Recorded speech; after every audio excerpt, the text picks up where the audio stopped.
Hi, I'm Ren, and I am diagnosed with schizophrenia, and honestly, it's something I would be scared of saying just a few years ago. But I wanna be open on my channel about anything that I'm struggling with, and I do it not only for myself, but also for others who suffer mentally to feel more seen.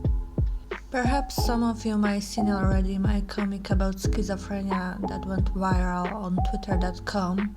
I refuse to call it X.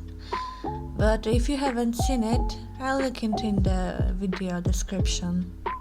In general, I plan for my future videos to be more art related, but for this one I want to focus on my mental health because I don't see other artists speak up about their mental illness often.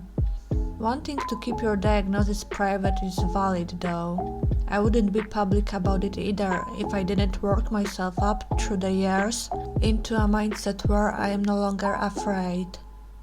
Heads up, this isn't going to be an informative video about this condition, but more of a rambling about my experience with it. Let's start off with, how did I even begin to know if I suffer from schizophrenia? Well, I was fortunate enough to have my first symptoms overlap with my first visit to a psych ward. My symptoms weren't related to why I ended up there, but I simply took my stay at the hospital as an opportunity to talk to the doctors. You see, at the time I would experience something I would call alien thoughts, because I didn't exactly hear them, yet they were up in my head. But they didn't feel like they were mine. It often felt like some mumbo-jumbo meaningless words put together that didn't make any sense. Other times it was arguing in my own head with thoughts which were telling me I'm losing interest in things I loved, and that drove me insane. I also experienced moments of dissociation where I would get lost in thoughts of weird, unrealistic scenarios, only to suddenly snap back to reality and be confused about what just happened in my head. Nowadays, I know I was experiencing schizophrenic delusions, which are called thought insertions. But yeah, I complained about all of this to the doctors and blessed them for treating it seriously and giving me a diagnosis, because I don't want to know what would happen if I lived untreated for a longer period. I have only briefly experienced auditory and visual hallucinations, like I can recall exactly 2 instances, but it's enough to give me an idea of how it's like to have hallucinations. So, I've been medicated for 9 years now, but it was a rocky road. When I got discharged from the psych ward, my mom planted in my head the idea that my diagnosis isn't for real. Only later on I started to notice doctors looking at me with pity while speaking of my alien thoughts being nothing serious, and it made me question my diagnosis. Realizing I in fact do have schizophrenia made me question everything. It was like operating a machine with a wrong manual for all of your life so far, until someone came up to me and handed me the right manual, except it had missing pages. Eventually, I ended up on a daily psych ward years later, and only then I was handed missing pages. Suddenly, things started to make more sense, because I had attended classes about schizophrenia held by a professional. Until 2023, my life has been filled with unfortunate events and abusive relationships. I don't want to go off on a tangent about it, but I have to mention it briefly before I continue. There was so much negativity in my life that when I finally found myself at ease because I eliminated sources of my struggles and began to finally sort my life out and live it and for once feel happy and fulfilled, my peace just couldn't last for too long. Not because something bad happened, no. It was as if my brain was actively seeking out issues and problems that didn't exist yet. Since I live by myself, I get paranoid whenever I leave my house. My head is always filled with paranoid thoughts about bad scenarios, most often about either my house getting set on fire or about getting robbed. I'm so terrified of losing my belongings, especially my art, that recently when I got a virus on my PC, I freaked out that I will lose all my files once I reboot my PC. So I spent 15 hours doing online backup, which I even paid for. So yeah, that's just paranoia in a nutshell for you. And for the record, yes, I am diagnosed with paranoid schizophrenia to be specific. Something I recently realized though is that as a teenager I didn't seek out friendships and connections with people. I was quite isolated in fact. Even my own family didn't matter to me until later in life when I made a conscious decision to connect with my relatives. I remember the only people that mattered to me were my ex-partners, whom I loved a lot and focused all of my attention on. It was so bad, to the point where once one of my partners at the time suggested we might have to break up. I had ended up with my first try at ending my life because I was convinced my life without them would be pointless. All in all, my other relationships with people in life were highly neglected. And only now that I look back at my past and reflect on it, I realize how I lacked the net itself to socialize and to form connections, and how it possibly stemmed from schizophrenia.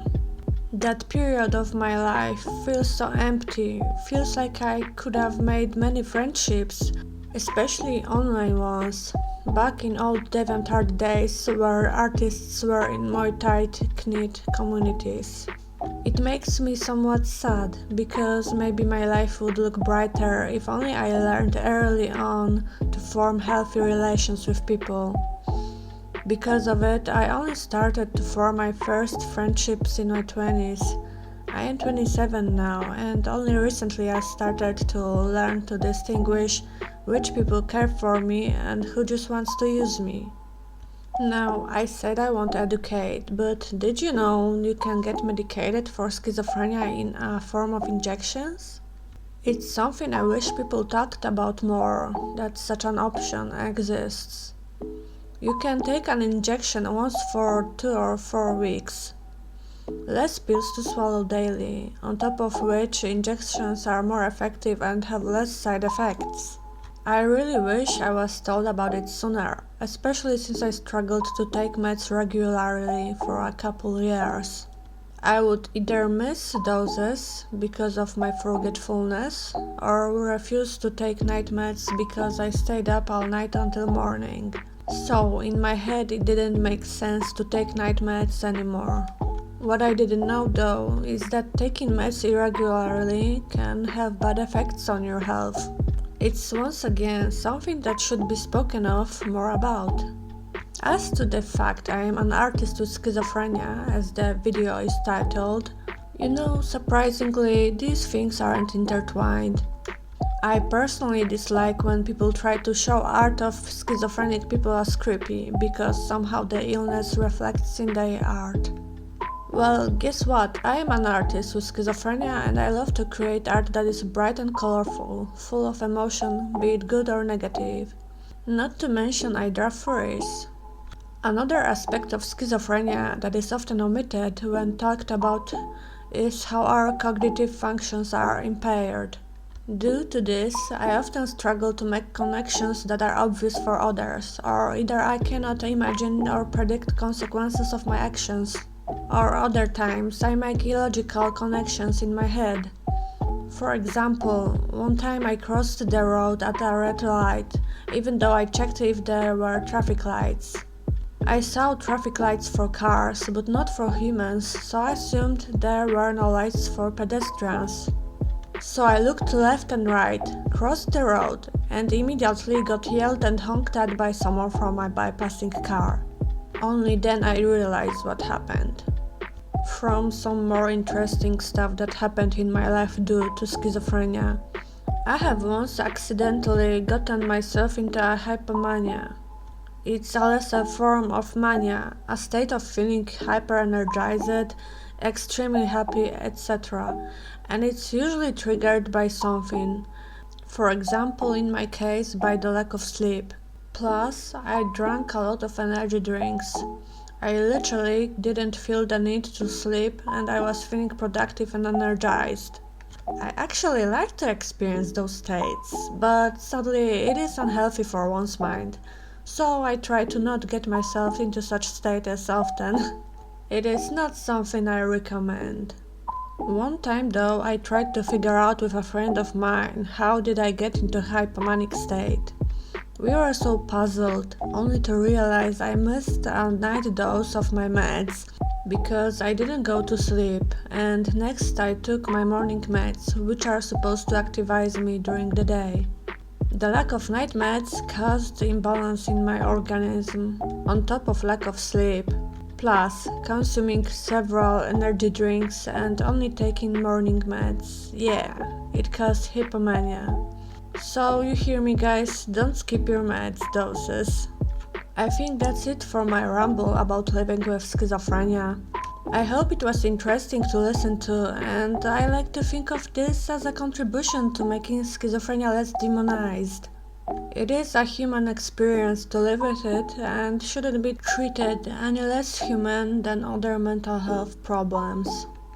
So that's it for this vid. See ya in the next one. Bye!